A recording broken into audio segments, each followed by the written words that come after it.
Hey guys, this is a review of the Smith & Wesson M&P 9mm full size 4 1/4.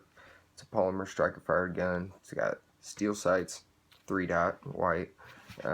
It's 24 ounces unloaded. Comes with 2 magazines in a blue hard case. Sometimes you can get a deal where there's 3. Stainless steel slide, stainless steel barrel. It's a newer model. It's got the 1-to-10 twist in the barrel now, which improved accuracy opposed to the old 1-to-18 twist. It's got the 2-piece hinge, safe action style trigger. It's got an armonite finish now that I'm told by Smith & Wesson, opposed to the older melanite finish they were using, which is also a good finish a lot of modern gun manufacturers are using these days. The sights are dovetailed in. I had to adjust the back one a little bit. It's point of aim now. Shoots point of aim. I don't find it a 6 o'clock hold or this or that. It's put the sights on it. Good trigger control. You're getting it. You got a Picatinny rail. 3 little notches there.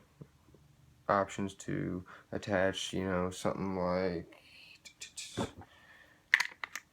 like the True Glow True Point, which I highly recommend. Green light laser combo for under $200.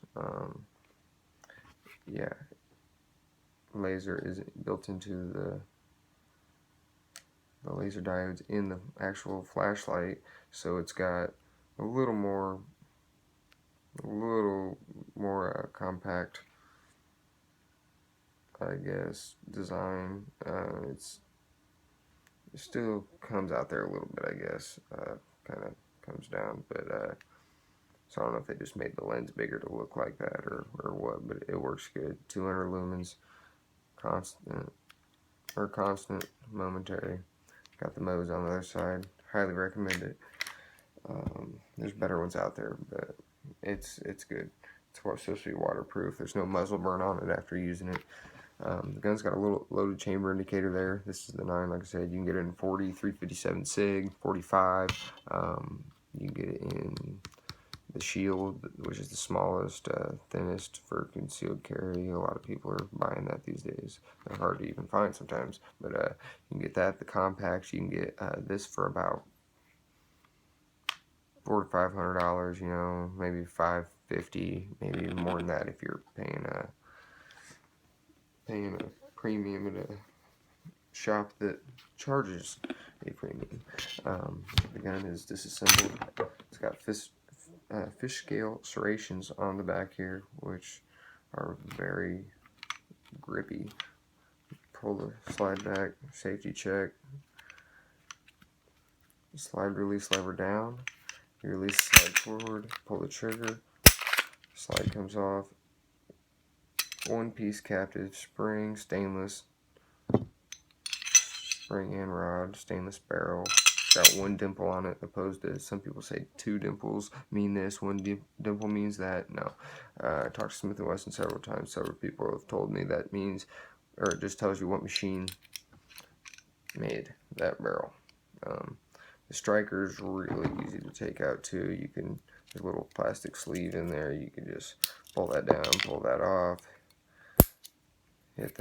Hit your release, or your striker block right there. It'll come out. You can slide that back in there, clean out every once in a while in there to keep rash shavings, crud, debris, whatever. Get this ready to slide back on after you push that sleeve down, just to get it down there a little bit, make some room. Get that ready to go. Push back down on that sleeve while pushing backward with the rear slide plate cover. Excuse me, can't talk today.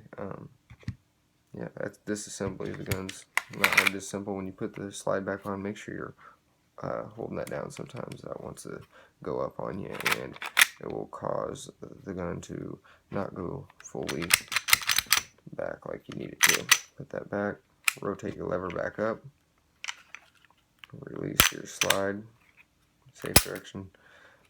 It's got, if you don't want to pull the trigger during takedown like I just did, you can use this tool, which you rotate 1/4 of a turn.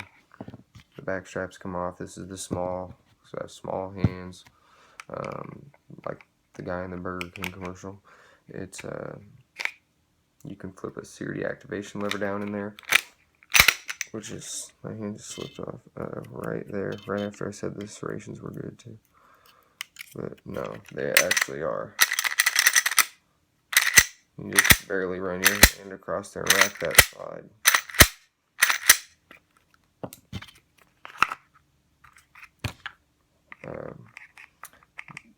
The magazines are 17 rounds, plus one in the chamber. They're good mags made by Medgar, made in Italy, I believe.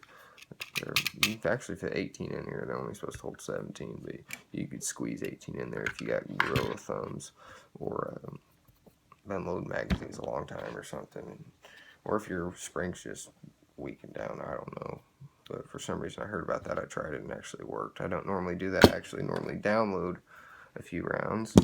Spare magazines are about 40 bucks. Yeah, about 40 bucks for a spare magazine, maybe a little less if you're getting a factory magazine. You can get holsters for it, Galco, Triton. It's got one retention screw. It's a Kydex holster. Hasn't put really slide wear on the gun too much, or really hardly at all. Looks like a brand new gun still. It's has the newer style trigger with the 6.5 pound brake. The reset is right there. Instead of, about right there's the reset, and then there's all the way.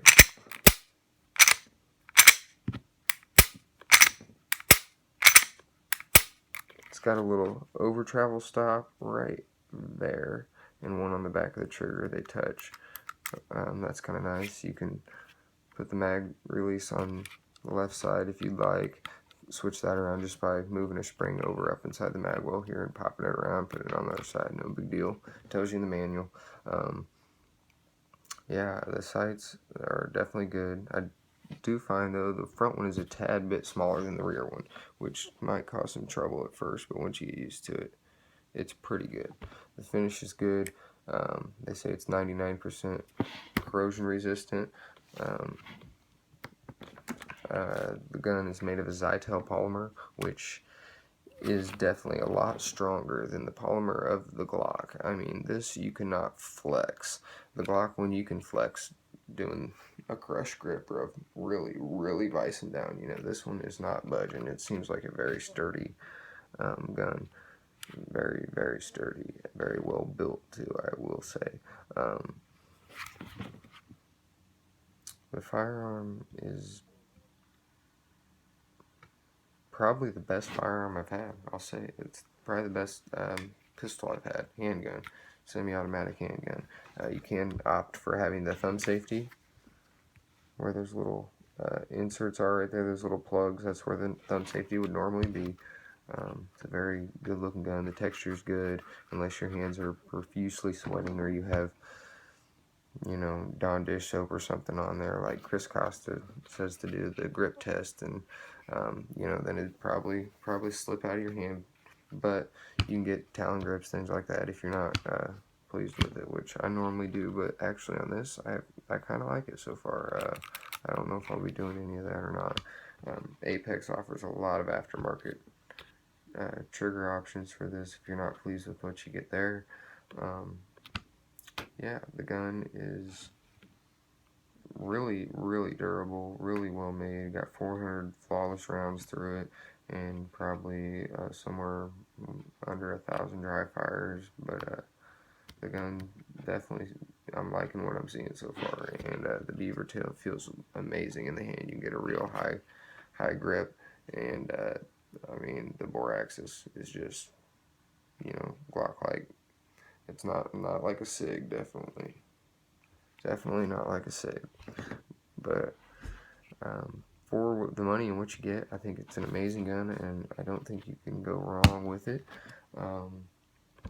Yeah, that's about it. If you want to concealed carry, like I said, holster like this, extra mag pouches if you wanted, whatever. It's got a lot of aftermarket options out there, like Glock does. I said trigger. There's Storm Lake barrels. There's all sorts of manufacturers that make all sorts of sights. Just about anything you want for the gun. It's got a great extractor on it, I will say that. Great extractor that has a good lip on it. It really grabs that round and slings it out of there. The gun, I'll give you more of an update once I do some shooting, get it out, and do a lot more shooting with it and see what I really think of it. Right now, it's not wearing much at all. It's, like I said, it hasn't had a single malfunction. I did polish the feed ramp. I've put Spirit Gold Dot 124, standard pressure, 135, plus P, flex lock, Hornady critical duty. Those run great. And even the Corbon plus P 115 grain run great, even though they have a humongous cavity right there. So yeah, the gun runs great with everything I put through it, which is a big variety of full metal jackets and those 3 hollow points and some Hornady custom or something. But yep, that's about all I got.